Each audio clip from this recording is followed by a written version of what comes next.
So கோடை காலத்தில் இந்த ஏசி ட்ரெயினை அறிமுகப்படுத்தியிருக்காங்க. இது மக்களுக்கு எந்த அளவுக்கு உபயோகமாக இருக்கும்? இது கண்டிப்பாக இது மக்களுக்கு ரொம்ப யூஸ்ஃபுல்லாக இருக்கும். ஸோ இவன் பார்த்தீங்கன்னா இந்த லோக்கல் சர்பர்பன் ட்ரெயின் இருந்தாலுமே பார்த்தீங்கன்னா ட்ராவல் பண்ணும்போது காற்று வந்தாலும் அனல் காற்று தான் வருது. ஸோ மக்களுக்கு வந்து ரொம்ப கொஞ்சம் கஷ்டமாக இருக்கும்.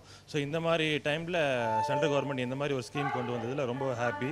ஜனங்களுக்கு கண்டிப்பாக யூஸ் ஆகும். ஸோ எல்லாருமே இதை நல்லபடியாக யூஸ் பண்ணால் க்ளீனாக வச்சுக்கணும். ஸோ அதுதான் என்னோட ரெக்வஸ்ட். மக்களுக்கு உபயோகப்படணும் தான் விட்டுருக்காங்க. 3:45 அப்புறம் நம்மளுக்கு கிளைமேட் மாறிடும், வெயில் குறையும். அப்போ ஏசி ட்ரெயின் தேவைன்னு அவசியமே இல்லை.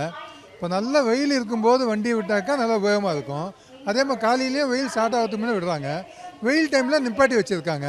கவர்மெண்ட்டோடைய காசு வீணாகுது. அது மக்கள் உபயோகப்படுற மாதிரி கொடுத்தாங்கன்னா ரொம்ப நல்லாயிருக்கும்.